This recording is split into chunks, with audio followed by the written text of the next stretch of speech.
Durante el corto transcurso que hemos llevado del canal hasta ahora ya hemos hablado sobre los musicales y sobre el posible fracaso de Dune gracias a Warner, pero es momento de recorrer un subgénero del cine que es muy poco valorado. Desde 1984, pasando por Blade Runner hasta Los Juegos del Hambre, esas películas se marcan como una forma de autorreflexión a la sociedad. Y es que las distopías son una extensión de sus propias sociedades, son herramientas usadas para llevar a la reflexión de a dónde nos pueden conducir nuestras acciones actuales. Y es que las distopías han tenido ese éxito porque nos muestran el qué pasaría si ese futuro que nos han pintado de autos voladores y edificios de cristal no llegase nunca a materializarse.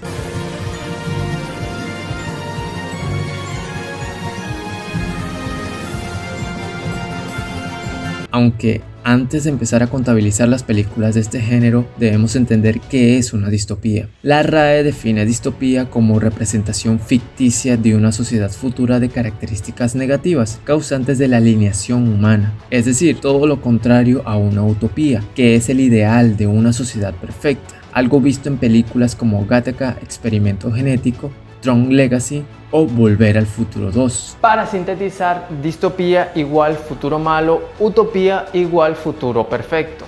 Continuemos. Y es que este género tuvo sus nacimientos gracias a la literatura, y no es de extrañar que los libros y el cine se den de la mano para proyectar historias. En este lado, los nacimientos del género fueron gracias a obras literarias adaptadas al cine, tales como 1984, la cual retrata una sociedad sumida en un régimen totalitario, y Fahrenheit 451, la cual nos habla de una sociedad futurista donde los libros están prohibidos y deben ser quemados, ambas con una envergadura que llevan a ser consideradas el estandarte del género distópico. Sin embargo, desde 1968 teníamos ya tintes distópicos como El planeta de los simios, una historia que nos muestra un futuro donde los primates dominan el mundo, cuya mezcla entre la ciencia ficción ocultaron un poco su mirada hacia un mundo pesimista, y cuya saga sigue teniendo nuevas entregas hasta años recientes. En 1971 tuvimos La Naranja Mecánica, de la mano del maestro Stanley Kubrick, donde nos retratan una sociedad del futuro 1995 en aquellas épocas, donde no se respeta ni la propiedad privada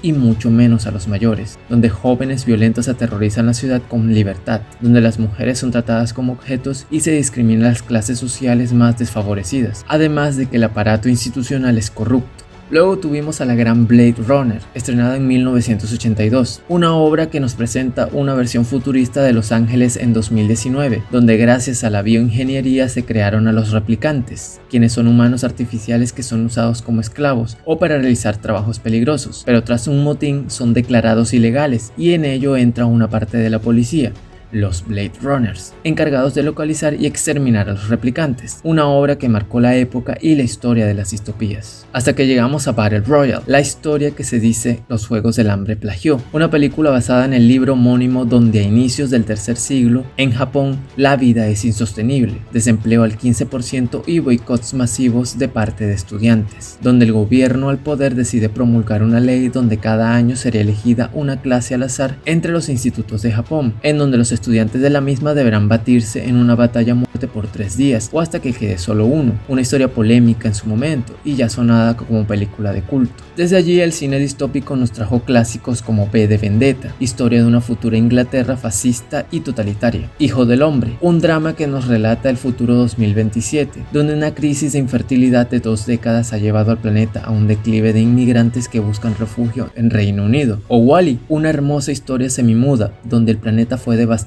por la contaminación ambiental y los humanos tuvimos que abandonarla. Sin embargo, hasta el 2012 el cine distópico no tuvo su reconocimiento universal contemporáneo, todo gracias al gran éxito de la adaptación cinematográfica de una distopía adolescente llamada Los Juegos del Hambre, una historia que se viste de temas como violencia entre menores como en El Señor de las Moscas, y visualizaciones de un mundo distópico a lo 1984, donde nos acercamos a una desaparecida Estados Unidos, luego de que el mundo posguerra quedara sesgado y esté reconstruyéndose. La verdad, el último lugar en donde se hubiera creído que el género distópico recaería sería en una saga adolescente, y es importante resaltar esta época, ya que fue el punto más mainstream del género, El que Susan Collins y Lionsgate, escritora del libro y productora de la película respectivamente, decidieran entablar una historia de un adolescente en un entorno distópico fue brillante. Esto porque abrieron el espectro hacia un público más grande. Una visión bastante fuera de lugar de lo que se suponía era una historia de adolescentes. Donde el amor predominaba antes, ahora veíamos una historia oscura sobre guerra y violencia, que pensándolo en retrospectiva fue un movimiento muy arriesgado por Lionsgate. Es decir,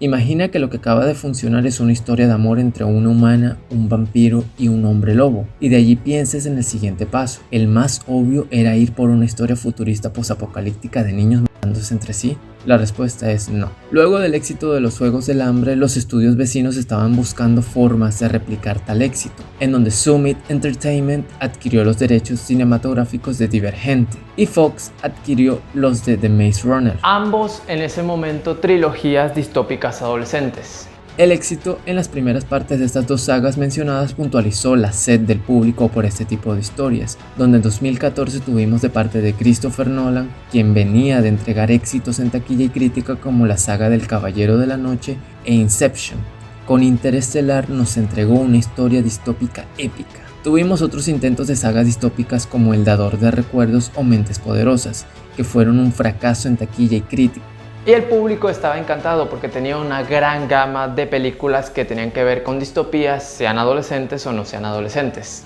Hasta que en nuestros años actuales la televisión acogió la temática distópica de la mano de la maravillosa Black Mirror, una historia inteligente donde nos muestra la forma en que los dispositivos electrónicos pueden llevarnos a futuros indeseados, con episodios magistrales como San Junipero, Nosedive o Un Millón de Méritos. Otro ejemplo perfecto actual es El Cuento de la Criada, basada en el libro homónimo donde el mundo se encuentra sesgado por una infertilidad absoluta, en donde un Estados Unidos, ahora llamado Gilead, es tomada por un poder totalitario y con corrientes religiosas extremistas, donde las mujeres son rebajadas a ser solo acompañantes del hombre, y aquellas pocas que aún son fértiles son convertidas en criadas solo dispuestas para dar hijos a expensas de su voluntad. Un retrato feminista que ha acaparado el género estos últimos años. Si miramos a detalle, las distopías han estado allí siempre. Sin embargo, no tuvimos un momento para globalizarlas y verlas en perspectiva hasta hace unos años, donde hoy en 2021 podemos decir que cada distopía nos ha ayudado a visualizar los problemas que podremos afrontar más adelante. La nueva era fundada tras el 11 de septiembre, la crisis económica y el auge de las tecnologías delimitan los perfiles de un presente inestable, donde el control químico del bienestar, la videovigilancia y la hipervisibilidad de las redes sociales